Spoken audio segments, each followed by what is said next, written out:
자, 오늘은 사도행전 1장 12절에서 26절 말씀을 가지고 말씀과 기도로 채우는 신앙이라는 제목으로 말씀 나누겠습니다. 여러분 김밥 좋아해요? 김밥? 나는 김밥을 극혐한다. 민트초코처럼 극혐하는 친구들은 없을 거예요. 그쵸? 김밥. 김밥 좋아하죠? 네. 전사님은 김밥을 매우 좋아해요. 자, 건이는 무슨 김밥 좋아하니? 돈가스 김밥. 비싸던데. 네. 경빈이는 어떤 김밥 좋아해요? 참치김밥. 저는 치즈김밥을 좋아합니다. 네. 사나가 그렇게 외쳤던 치즈김밥을 전사님은 좋아해요. 모르는구나. 아는 사람만 터지는. 네. 여러분, 김밥에는요, 들어가는 재료가 굉장히 다양하죠.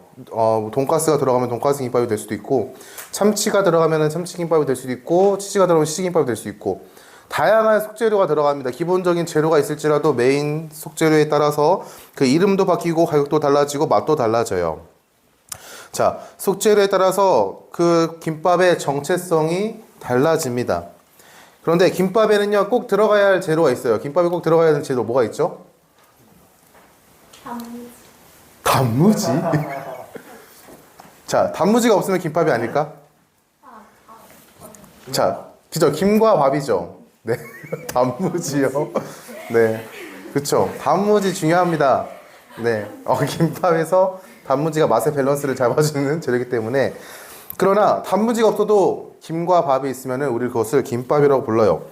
김과 밥이 없으면요, 우리는 김밥이라고 부르기 조금 애매한 음식이 됩니다. 김과 밥이 없는데 김밥이라고 부르는 것이 맞는가에 대한 그의 정체성의 혼란을 우리가 느끼는 것이죠.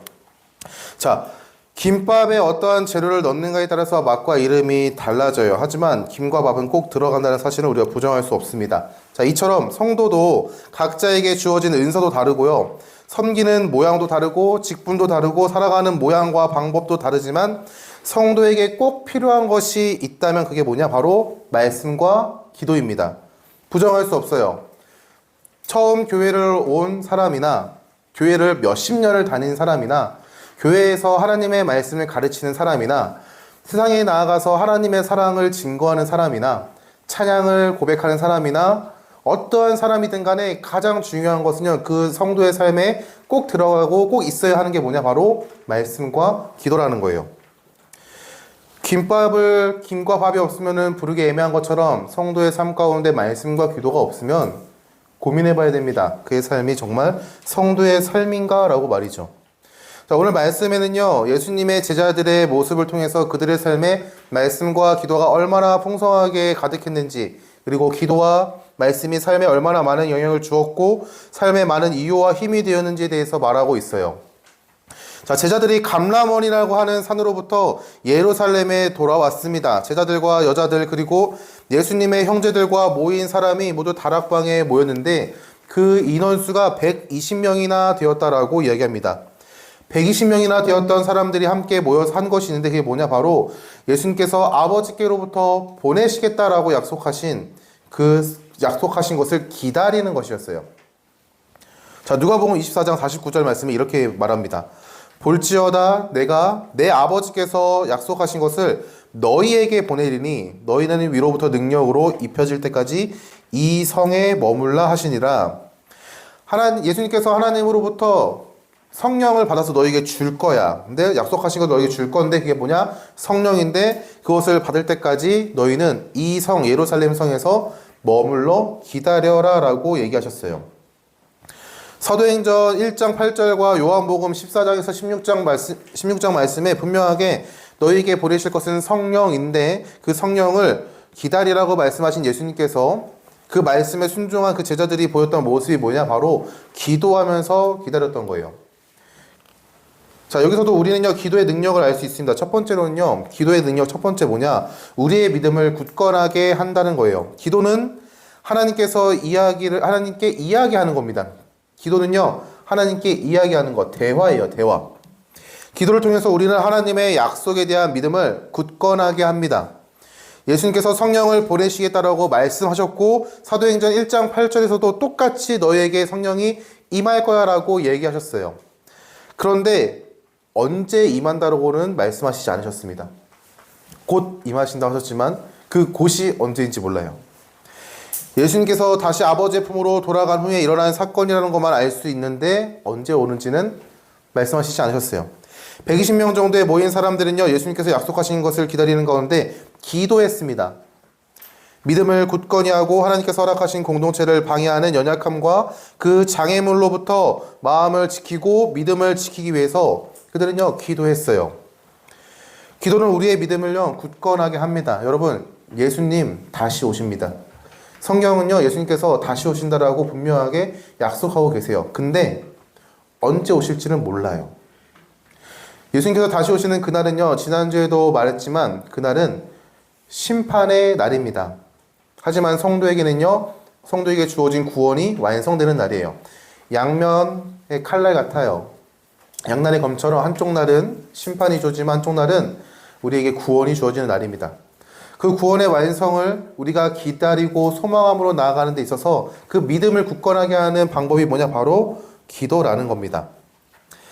자, 여러분, 기도는요, 믿음을 굳건하게 해요. 하나님과 소통함을 통해서 우리는 하나님의 뜻을 알고요, 그 뜻 안에서 무엇을 행해야 하는지를 분별합니다.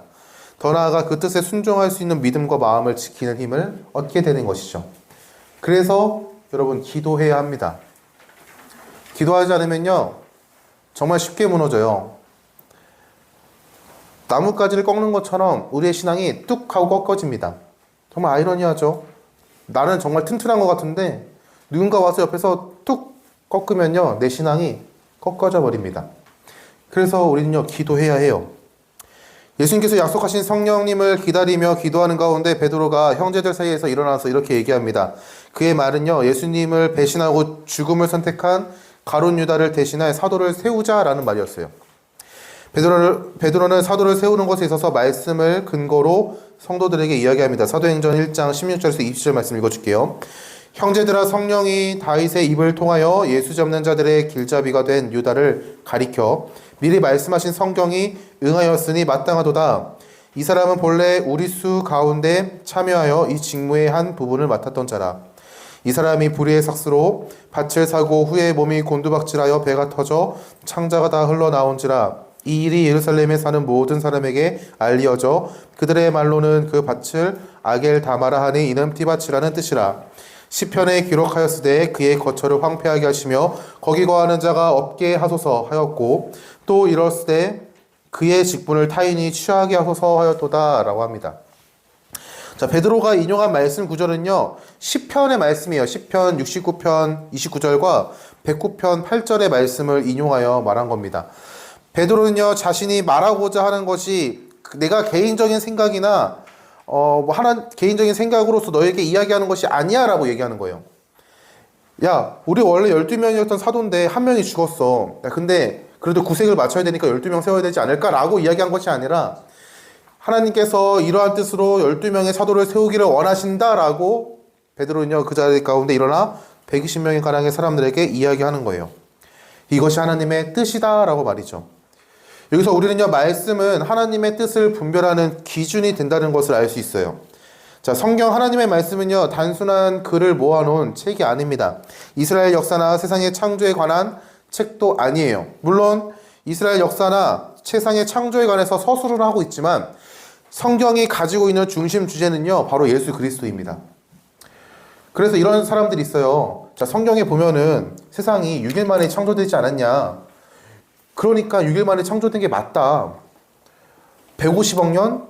여러분 과학 시간에 빅뱅 이론 배우면서 150억 년 배우죠. 145억 년 배우고 뭐 그렇게 배우죠. 과학 시간에 그렇게 배우죠. 근데 성경에서는 6일 동안 창조했대요. 혼란스럽잖아요. 성경은요, 세상이 이렇게 창조되었어라고 정답을 얘기하고자 말하는 것이 아니라 하나님이 세상의 창조주가 되십니다를 말하고 있는 거예요. 성경을 가지고 과학과 비교하면서 야, 이거 150억 년인데 왜 여긴 6일로 이야기하지? 단위가 너무 안 맞는 거 아니야? 그러면서 둘 중 하나를 포기하는 것은요, 미련한 짓입니다. 성경이 말하고자 하는 메시지는요, 야, 세상을 창조하신 분이 하나님이야. 여기까지예요. 6일 동안 창조하셨는데 이걸 외에는 다른 지식들은 다 거짓말이야 라고 이야기하는 것이 아닙니다.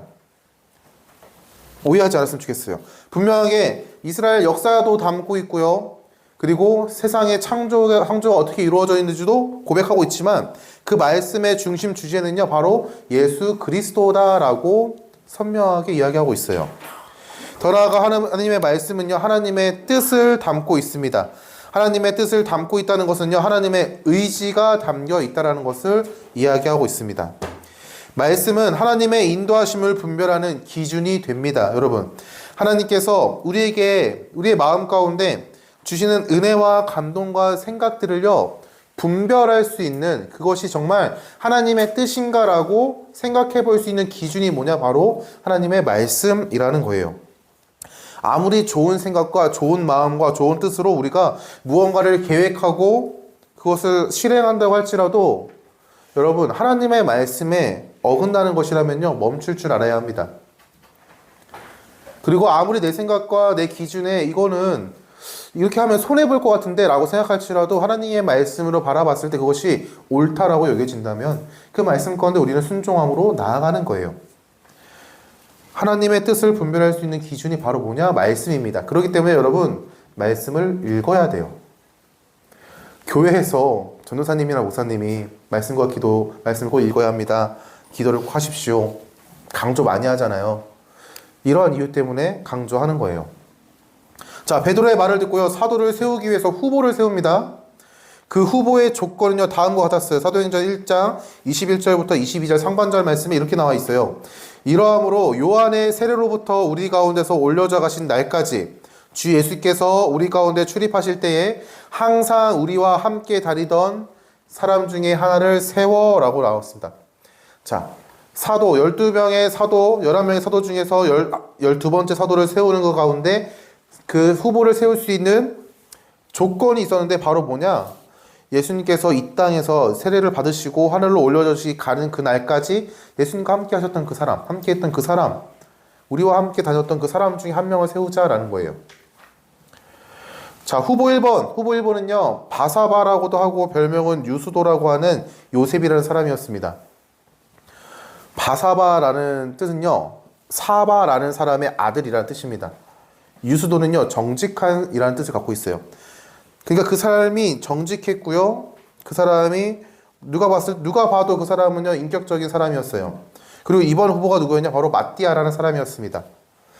자, 1번과 2번의 후보가 세워진 가운데 모든 사람들이 모여서 함께 기도합니다. 여러분, 학교에서 반장 세우죠. 요즘도 반장이라고 하나요? 반장? 감사하네요. 아직 여러분과 공감할 수 있는 단어들이 있어서. 학교에서도 학급 회장이라 그래? 이렇게 또 세대가 나를 너희와 멀어지게 하는구나. 반장이라고도 하고 학급 회장이라고도 하죠. 네, 뭐가 있을 거 아니야. 장이 있을 거 아니야. 응? 그쵸? 고마워요. 장. 네. 반장이든 학급 회장이든 그 사람을 우리가 세울 때 어떻게 세우죠, 여러분? 투표하죠. 민주주의적으로 투표하잖아요. 후보가 한 명이어도 이 사람을 후보로 뽑자 안 뽑자를 통해서도 우리는 투표하잖아요. 자, 여러분, 투표를 하는 게 굉장히 민주주의적인 방법이고요, 그것이 맞다고 생각해요. 하지만 성경은요, 뭐라고 말하냐면 그 사람들이 모여서 기도했습니다 라고 얘기하고 있어요. 후보 2명을 세워놓고요, 기도하는 거예요. 하나님, 이 두 사람 하나님의 뜻에 합당한 사람입니까? 라고, 이 사람이 정말 하나님의 뜻에 합당한 사람이고 하나님께서 봉사와 사도의 직무를 대신할 자인지를 하나님 아버지, 우리가 기도함으로써 하나님의 뜻을 묻습니다 라고 이 사람들, 이 성도들은요, 그렇게 하나님께 고백하고 있습니다. 자, 여기서 우리가 기도의 두 번째 능력을 알 수 있는 게 뭐냐? 바로 하나님의 뜻을 묻는 통로가 되는 게 바로 기도라는 거예요. 자, 성도들은요, 바사바라고도 하고 별명은 유소인 요셉이라는 사람과 마띠아라는 사람에 대해서 잘 알았을 거예요. 이 사람이 어떠한 사람이고, 이 사람이 어떠한 삶을 살았고, 그리고 지금까지 예수님을 어떠한 모습으로 따랐는지를 분명하게 알았을 것입니다. 그래서 각자의 마음 가운데 저 사람이 됐으면 좋겠다. 누구는요, 나는 요셉이라는 사람이 좀 됐으면 좋겠는데 라는 생각했던 사람이 있을 거고, 아니야, 나는 좀 마띠아가 좀 됐으면 좋겠어 라고 생각한 사람도 있었을 것입니다. 그 기준이 정말 그 사람을 객관적으로 바라봐서 이 사람이 됐으면 좋겠습니다 라고 생각한 마음도 있겠지만, 때로는 한편으로는 그래도 요셉은 나랑 어릴 적부터 같이 지냈던 친구인데 그래도 얘가 좀 되면 좋겠다. 12명의 사도 중에 12명의 리더 중에 한 사람이 되면은 혹시나 나한테 콩고물이라도 좀 떨어지지 않을까라는 악한 마음을 갖고 있었던 사람도 있을 수도 있어요. 여러분들의 친구가 반장의 후보나 학급 회장의 후보나 학교의 회장의 후보로 나가게 되면은 그 사람의 상황, 그 사람의 인격과 그 사람의 스펙을 객관적으로 바라보고 투표를 하는 사람도 있지만 내 친구기 때문에 투표를 해주는 경우도 있잖아요. 내 친구가 후보로 나갔어요. 학교 회장 후보로 나갔어요. 학교 회장이라고 하니? 학급 회장이니까 학교 회장도 있겠지? 고마워요. 네. 학교 아니야? 학교 전교 회장? 그게 그거죠. 네, 학교 회장이나 전교 회장이나, 네. 자, 그 친구를 투표를 해줘야 되는데, 내가 이 친구를 너무 잘 알아. 공부도 못하고, 이 친구가, 예를 들면, 예를 드는 거예요. 내 친구가 학교 후보로 나왔는데, 1번 후보가 내 친구인데, 그 친구가 공부도 잘 못하고, 그렇게 성격도 그렇게 좋은 것 같지도 않고, 입에 욕도 막 많이 하고, 한데 2번 후보는요, 너무나도 착해요. 누가 봐도 착하고, 공부도 잘하고, 선생님들과도 관계도 좋고 해요. 자, 여러분 누구 뽑을 거예요? 나에게는 우정 따위 필요 없습니다. 객관적인 데이터와 지식을 가지고 그 사람이 정말 옳다고 생각합니다라고 2번을 뽑을 거예요? 아니면은 그래도 내 친구니까 그래 인심 한번 써주자 1번 투표할 겁니까? 자, 나는 2번 투표하겠다. 나는 우정 따위 필요 없다. 우리 이 학교를 위해요. 네. 그러네요. 네. 자, 1번 친구, 1번, 나는 친구 뽑겠다. 난 뭐 학교고 뭐고 나는 나의 우정을 선택하겠다. 자, 맞아요. 자, 여러분, 이거는 옳고 그름의 문제가 아닙니다. 여러분들이 갖고 있는 그 친구를 향한 마음, 이런 거니까요. 그렇게 막, 틀렸다, 이렇게 생각하면 안 돼요. 알겠죠? 자, 이런 거예요.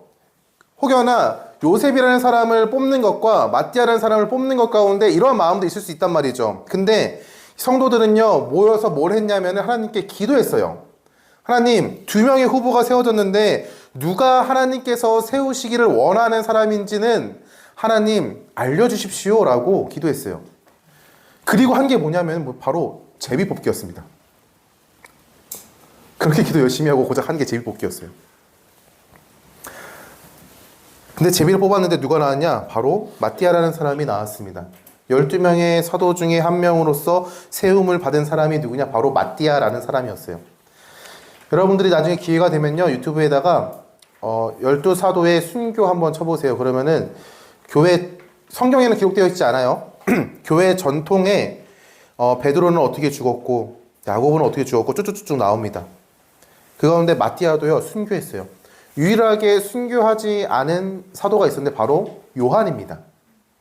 요한은요 순교 당할 뻔했죠. 끓는 기름에 던져졌는데 살아났습니다. 그리고 반모섬에 유배를 갔어요.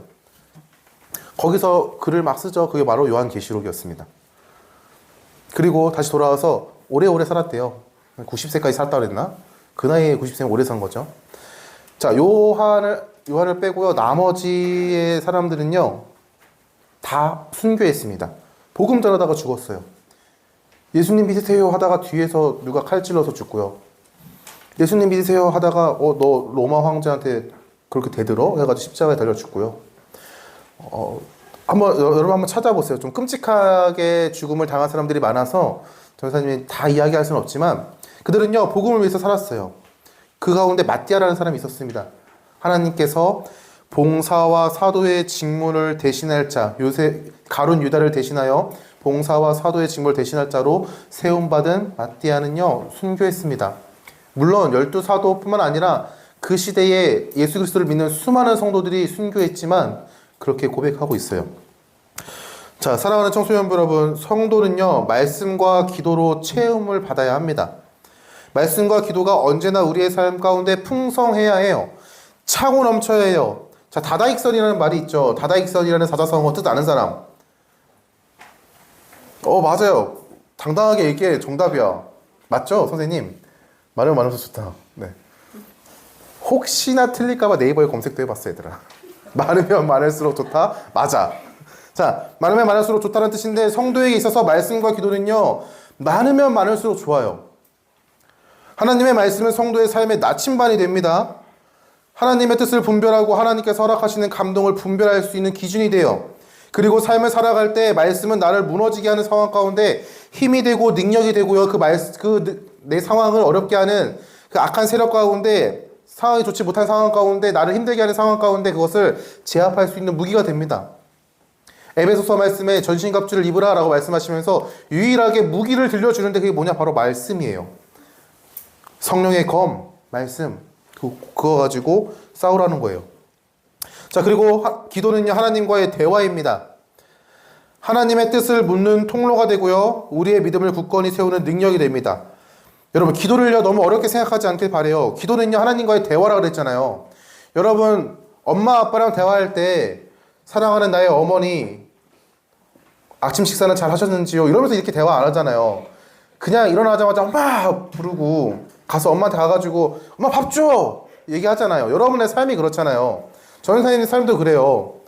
오늘 전사님이 어머니가 전사님 깨워줬는데 6시 45분에 깨우시더라고요. 7시 일어나도 되는데 15분만 더 하고, 그렇게 여러분 이야기할 때, 우리가 기도할 때 사랑과 은혜가 충만하신 하나님 아버지, 이렇게 공식적인 자리에서 이렇게 기도하는데, 여러분의 삶에서 그냥 하나님, 힘든 상황에서 하나님 너무 힘듭니다.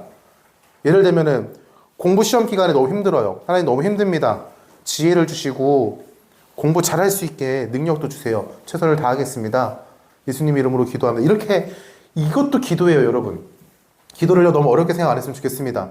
기도를 굉장히 어렵게 생각해가지고 기도에 대한 부담과 강박관념기 때문에 너무나도 부담스럽다, 이거 나 기도 못할 것 같은데 해서 기도를 시도조차 못한다는 것은요, 그거는 우리가 하나님 앞에 나아가는 걸음을 막는 장애물이에요. 기도를 너무 어렵게 생각하지 않았으면 좋겠어요. 아플 때는요, 하나님 저 너무 아파요, 살려주세요, 이렇게 기도도 괜찮아요. 내 마음에 너무 상처가 있다 그러면 하나님 예를 들면은 저 오늘 성적이 너무 안 좋게 나와서 너무 힘들어요. 선생님이 오늘 무슨 말 한마디 했는데 사실 그렇게 얘기한 거 아닌데 그렇게 말씀하셔서 너무 힘들어요.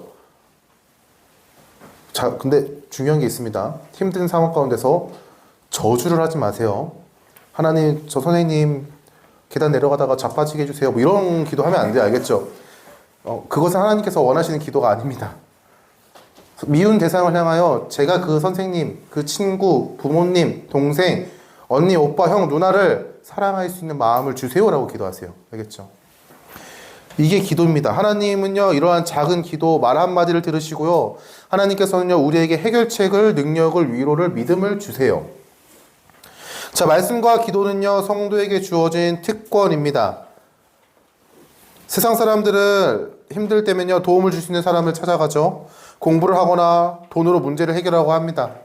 그러나 돈과 내가 갖고 있는 지식과 내가 갖고 있는 인맥은요, 언제나 한계가 있어요.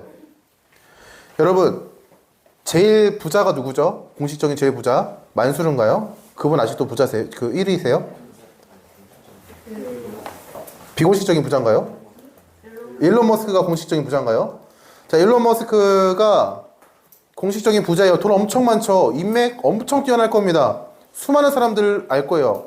우리가 생각하는 그런 사람, 유명인들 다 알 겁니다. 그리고 그 사람들과 소통할 거예요.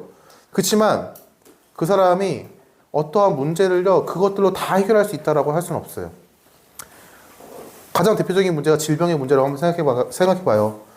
아무리 좋은 의사와 인맥이 있고 돈이 있고 능력이 있을지라도 내 안에 있는 나도 모르는 병을 키워가지고 죽는다라고 생각해보세요. 지금의 의학기술로도 이건 치유할 수 없어 라고 해보세요. 아무리 좋은 뛰어난 의사가 있었다고 할지라도 결국에는요, 죽게 됩니다. 이게 안타까운 현실이긴 해요. 하지만 여러분 기억해야 됩니다. 돈과 인맥과 명예와 그리고 사람과의 관계와 이런 것들이 모든 하나님께서 이 세상 가운데 살아갈 때 허락하시는 그 모든 상황들을 해결할 수 있는 능력이 되지 않아요. 자, 여러분도 그러한 존재로 이 땅 가운데 살아가고 있죠. 나는 일론 머스크랑 팔로워다. 있으면 소개 좀 시켜달라고 그랬더니 없군요. 아쉽네요. 자, 여러분들은요, 일론 머스크보다 인맥도, 돈도, 지식도, 명예도, 권력도 없어요. 근데 그들과는 다른 게 하나가 있는 게 뭐냐면은 바로 여러분들 안에는요, 성령 하나님이 계시다라는 거예요. 예수님을 믿는 성도에게 주어지는 그 성령 하나님께서 성도의 마음 안에 살아 계십니다. 그리고요, 떠나지 않으시고 함께 하시고 동행하시고 여러분들의 아픔과 슬픔과 고통을 다 아시고 여러분들을 통해서 여러분들을 위해서 기도하세요. 여러분, 말씀과 기도는요, 성도에게 주어진 특권이에요, 여러분. 말씀과 기도는 성도에게 주어진 특권입니다. 여러분들의 매일의 삶에 100만 원씩 현금이 들어온다고 생각해 보세요. 근데 그 100만 원이 하루가 지나면 매번 사라지는 돈이라고 생각해 보십시오. 그러면요, 여러분. 네, 많이 피곤하죠? 네. 자, 100만 원씩 들어오는 돈이 있다고 생각해 보세요. 그러면 여러분 열심히 쓸걸요? 안 쓸까요? 전사님은요, 네, 열심히 쓸 것 같아요. 매번 100만 원씩 착착착착 긁어서 맛있는 것도 먹으러 다니고, 사고 싶었던 물건도 막 사고, 막 카드를 긁을 것 같아요. 자, 보여지는 돈은 그렇게 막 열심히 쓸 것 같은데, 하나님께서 우리에게 주어진 그 특권을 활용하지 않는다는 것은요, 미련한 짓입니다. 말씀과 기도를 하나님께서 여러분들에게 특권으로 주셨어요. 예수 그리스도를 믿는 성도들에게 하나님의 말씀을 주셨고요. 하나님께서 그것을 통하여 기도할 수 있는 믿음도 주셨습니다. 이방인들은요, 원래 우리는 이방인이죠. 유대인의 관점으로 봤을 때 이방인은요, 원래 하나님의 말씀과 하나님과 대화할 수 없는 존재였습니다. 근데 예수 그리스도를 통해서 우리는 하나님 나라의 백성이 되었고 하나님 나라의 자녀가 되었어요. 그리고 우리에게 주어진 게 뭐냐? 기도와 말씀, 그 삶을 특권으로 주셨습니다. 구하라, 그리하면 줄 것이요. 찾으라, 그리하면 찾을 것이요. 두드리라, 그러면 열릴 것이다. 약속해 주셨어요. 근데 왜 안 구하고 안 찾고 왜 안 두드리나요, 여러분? 하나님께서 우리가 말씀과 기도로 우리에게 은혜를 주셨습니다. 여러분, 성도의 삶은요, 언제나 말씀과 기도로 꽉꽉꽉꽉 눌러 채워야 돼요. 김밥에 김과 밥이 없으면 김밥이라는 뒤에 물음표를 붙이는 것처럼 성도의 삶에 말씀과 기도가 없으면 성도라고 물음표를 던질 수밖에 없어요. 여러분, 그렇다면 여러분의 삶은 말씀과 기도로 얼마만큼 채우고 있는지를 여러분들 한번 잘 평가해 봤으면 좋겠습니다. 여러분의 삶을 여러분이 평가해 봤으면 좋겠어요. 월요일 말씀 뭐 읽었는지, 기도 얼마나 했는지. 적다면요, 너무나도 작아서 초라하다면요, 시작하면 돼요. 성경 한 장씩 읽으십시오. 매일 기도 5분씩 하세요. 말씀 읽다가 모르는 게 있으면은 선생님이나 전도사님한테 카톡 보내주세요.